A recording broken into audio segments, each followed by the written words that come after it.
ప్రేమిస్తున్నానని అన్నాను కానీ పెళ్లి చేసుకుంటానని చెప్పానా?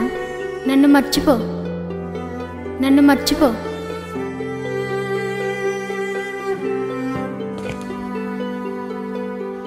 పెళ్లి చేసుకుని ఏం చేస్తావు? ఇప్పటి వరకు నేను తిరిగిన కారులో నన్ను తిప్పగలవా? మా ఇంట్లో ఏసీ ఎప్పుడు ఆన్లో ఉంటుంది. అసలు ఏసీ అంటే ఏంటో తెలుసా నీకు? నిజంగా నువ్వు నన్ను ప్రేమిస్తే నన్ను ఇబ్బంది పెట్టకు ప్లీజ్. నన్ను మర్చిపో.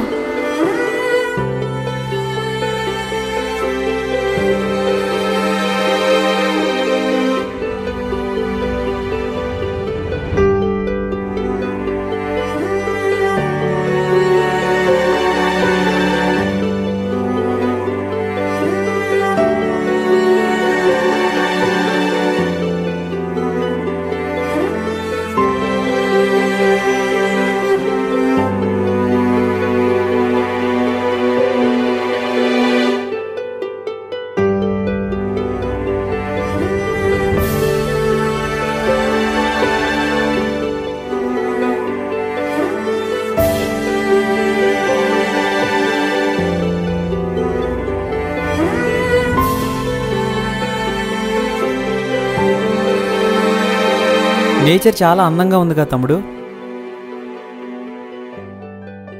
చెప్పు తమ్ముడు, నీ కష్టానికి గల కారణం ఏంటో. కష్టమా? నాకు కష్టం వచ్చిందని మీద అనలేదు కదా. అనకపోయినా నువ్వు కారుకి అడ్డంగా వచ్చిన ఏరియా యాక్సిడెంట్ ప్రోన్ ఏరియా కాదు, అదే ప్రమాదం జరిగే ప్రదేశం కాదు. అలా అటు నుండి ఏమొస్తుందో ఇటు నుండి ఏమొస్తుందో చాలా క్లియర్గా కనబడుతుంది. నీకే కష్టం లేకపోతే అలా జరిగే ఛాన్స్ లేదు తమ్ముడు. మా డాడీ నేను తిడుతున్నప్పుడు నీ క్యారెక్టర్లో కోపం కనబడింది కానీ నీ కళ్ళతో దాన్ని చూపించలేకపోయావు. నీకే తెలియకుండా నిన్నెవరో చంపేస్తున్నారన్న ఫీలింగ్ నీ ముఖంలో నాకు కనబడింది.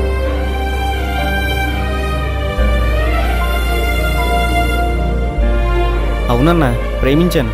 నా ప్రాణం కంటే ఎక్కువగా ప్రేమించాను.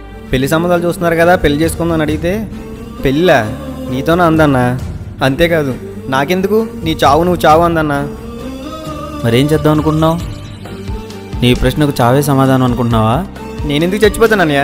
నేనేం తప్పు చేశాను? ప్రేమించానని చెప్పి మోసం చేసిన దాన్ని చంపేస్తానన్నయ్య. దానికి బ్రతికే హక్కు లేదు.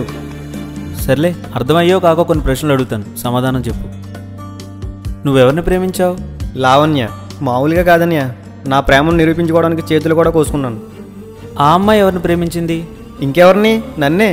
నీకెలా తెలుసు? తనే చెప్పింది. రోజు చెప్తూనే ఉంటుంది ఐ లవ్ యూ అని. చెప్పిందా చేసిందా? చెప్పడం చేయడం ఒకటే కదా. ప్రతి మనిషి నోటి నుండి వచ్చేది నిజం అనుకుంటున్నావా?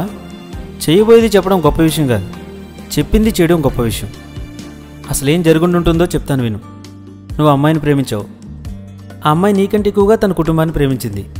ఆ కుటుంబం ఆస్తో పలుకుబడో పరువో దేనో ప్రేమించుండొచ్చు. బహుశా అవి నీ దగ్గర లేకపోవడం వల్ల మాటలతో చెప్పిన ప్రేమ క్రియారూపం దాల్చలేకపోయింది. ఇప్పుడు నువ్వు ఆలోచించాల్సింది ఆ అమ్మాయి నిన్ను ప్రేమించట్లేదేంటి అని కాదు, నిన్నెవరు ప్రేమిస్తున్నారని. నన్నెవరు ప్రేమిస్తారనియా? అంత అందగాన్ని కాదు, ఆస్త అంత ఇంట్రెస్టు లేదు, బంధువులే వద్దనుకుని వెళ్ళిపోయారు. ఇంకెవరు ప్రేమిస్తారనియా నన్ను?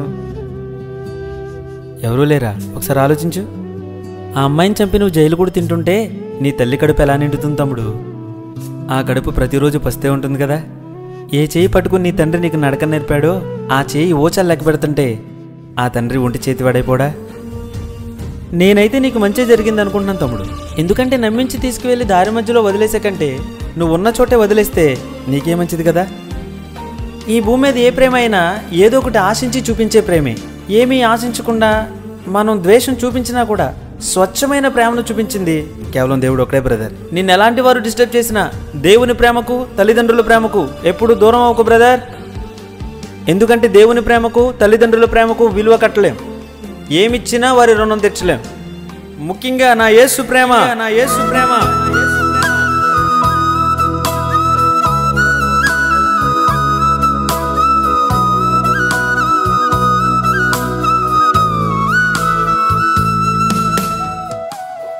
అంతా సిద్ధం చేసిన తర్వాత ఇప్పుడు వెళ్ళంటారేంటి? టికెట్కి పాస్పోర్ట్కి వీసాకి కలిసి 2-3 లక్షలకు వచ్చేయింది. ఏదో 2 సంవత్సరాలు ఇద్దరు కలిసి కష్టపడితే అప్పులన్నీ తీరిపోతాయి కదా. నేను అదే ఆలోచిస్తున్నాను. చిన్నప్పటి నుంచి అండి ఒక్కరోజు కూడా ఉండలేదు. 2 సంవత్సరాలు ఉండగలదాం అంటావా? ఏమండి ఇక్కడే ఉండి ఇంకొక 5 గంటలు ఎక్స్ట్రా కష్టపడుకుని అప్పులు తీర్చుకుందామండి. కానీ నేను అభిని విడిచిపెట్టి రాలేనండి. మనం అక్కడికి వెళ్ళడానికి చాలా ఖర్చులేని కదా రాని. అవసరమైతే ఉన్న బంగారం అంతా అమ్మేయండి. బంగారం లేకపోతే నేను బోడిగా కనిపిస్తానేమో, కానీ వాడు లేకపోతే నేను అక్కడ బ్రతకలేనండి.